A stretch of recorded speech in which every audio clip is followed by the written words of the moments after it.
Hello नमस्कार दोस्तों, स्वागत है आपका आज की अपनी इस वीडियो में। आज हम देखने वाले हैं राजस्थान सेवा नियम का अध्याय 3 का एक छोटा सा भाग है चरित्र सत्यापन। लेकिन कार्य ग्रहण करने के लिए यह एक बहुत ही इम्पोर्टेंट है। तो देखते हैं इसमें चरित्र सत्यापन अध्याय 3। राज्य के अधीन विभिन्न सेवाओं पदों पर नियुक्ति से पूर्व चरित्र पुलिस सत्यापन के संबंध में विभिन्न सेवा नियमों में प्रावधान विद्यमान है। कहने का मतलब किसी भी जो राजस्थान सेवा है उनको ज्वाइन करने से पहले चरित्र सत्यापन और पुलिस सत्यापन दोनों ही जरूरी हैं। और इस संबंध में राजस्थान सरकार ने अनेक नियमों का प्रावधान किया है जो निम्न प्रकार हैं। जैसे आज तक 5 जो है नियम बना रखे हैं। जैसे पहला 1977 में, 89 में, 97 में और 2016 में और 2018 में जो अलग अलग हैं, इसका हम विस्तृत रूप से अध्ययन करेंगे।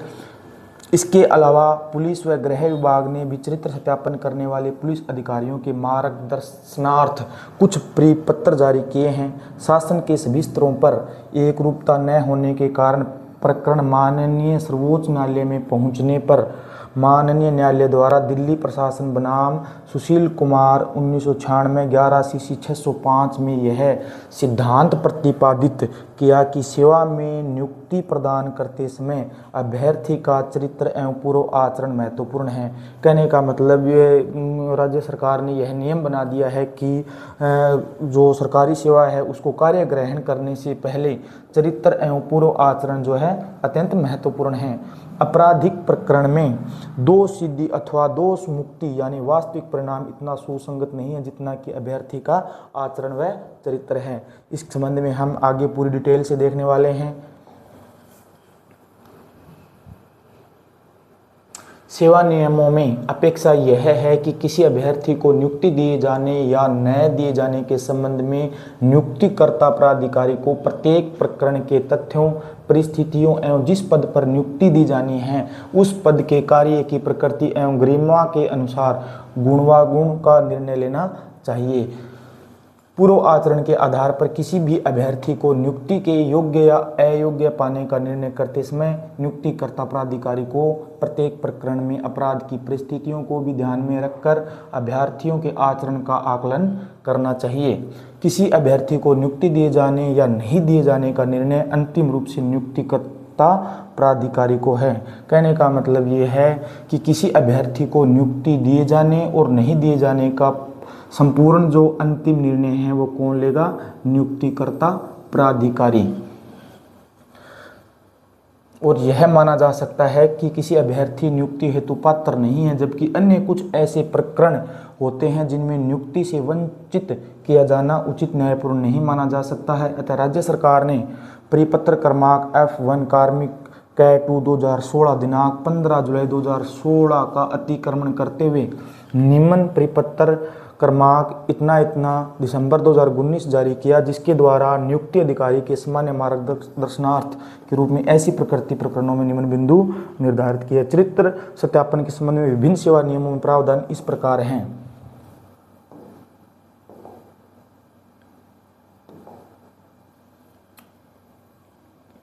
ऐसे प्रकरण स्थितियां जिनमें नियुक्ति हेतु अपात्रता मानी जाएगी। कहने का मतलब ऐसे प्रकरण जिसमें जो कार्य ग्रहण करता है कोई कर्मचारी जिसमें अपात्रता उसे माना जाएगा, वो कौन कौन से हैं देख लेते हैं। यदि किसी भी अभ्यर्थी के विरुद्ध निम्न में से किसी भी प्रकार के अपराध के तहत प्रकरण अन्वेषणाधीन है या दोष सिद्धि उपरांत सजा हो चुकी है तो उसे राज्य के अधीन सेवाओं पदों पर नियुक्ति हेतु पात्र नहीं माना जाएगा। नैतिक अधमता यथा छल, धोखाधड़ी, कुटरचना, मतता, बलात्संग या किसी महिला की लज्जा भंग करने के अपराध में अगर किसी को सजा मिल चुकी है तो ऐसे कर्मचारी को नियुक्ति हेतु अपात्र माना जाएगा।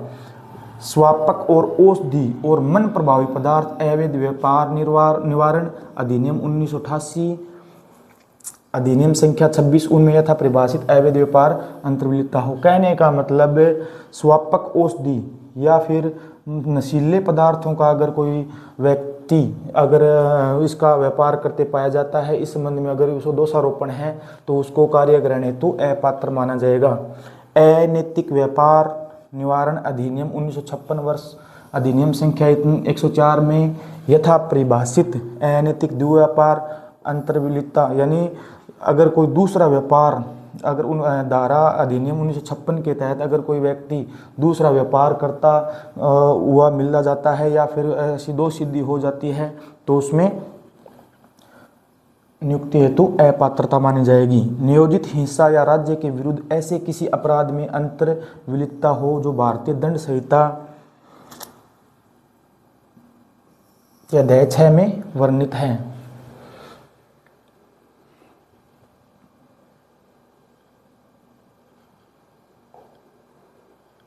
भारतीय दंड संहिता 1860 के अध्याय 16 एवं 17 में यथावर्णित अपराधों में अंतर्विलितता हो या भारतीय दंड संहिता 1860 की धारा 147, 148 बलवा करना के अपराध में अंतर्विलितता हो तो ऐसे प्रकरणों में जो है कर्मचारी को कार्यग्रहण करने से पहले अपात्रता मानी जाएगी।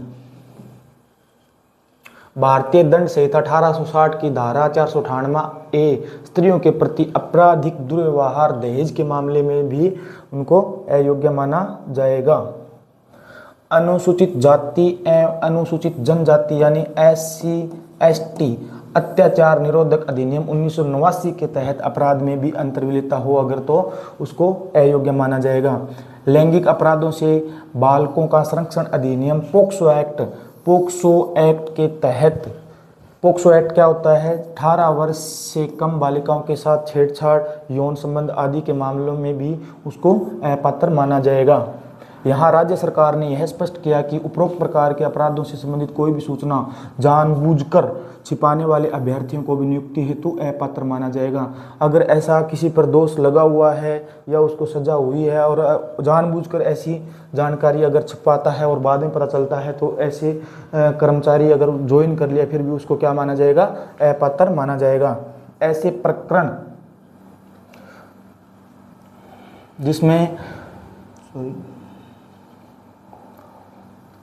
ऐसे प्रकरण स्थितियां जिनमें अभ्यर्थी को नियुक्ति हेतु पात्र माना जाएगा वे कौन कौन से हैं? जिन अभ्यर्थियों को आपराधिक प्रकरण के अन्वेषण में दोषी नहीं पाया गया हो तथा संबंधित भर्ती में परीक्षा परिणाम जारी होने के 1 वर्ष के भीतर अन्वेषणोपरांत FR न्यायालय में प्रस्तुत की जा चुकी हो तो ऐसे मामले में उनको क्या माना जाएगा, पात्र। दोष मुक्ति के मामलों में विभाग में इस संबंध में गठित समिति जिसमें एक पुलिस अधिकारी भी सदस्य होगा। इस प्रकार के मामलों में क्या है कि दोष मुक्ति के मामलों में एक कमेटी बनाई जाती है जिसमें एक पुलिस अधिकारी सदस्य होता है। अभ्यर्थी के पूर्ववृत्त आरोपों की गहनता एवं दोष मुक्ति का आधार अर्थात क्या दोष मुक्ति सम्मानजनक रूप से प्रदान की गई है अथवा संदेह का लाभ समझौते के आधार पर प्रदान की गई है आदि का समुचित परीक्षण कर अभ्यर्थी को नियुक्ति देने के संबंध में निर्णय लेगी। कहने का मतलब जो समिति बनाई गई है जिसमें एक पुलिस अधिकारी होगा और वो पूरी समिति मिलकर इस प्रकार का निर्णय लेगी कि वह कर्मचारी कार्य ग्रहण करने योग्य है या नहीं है।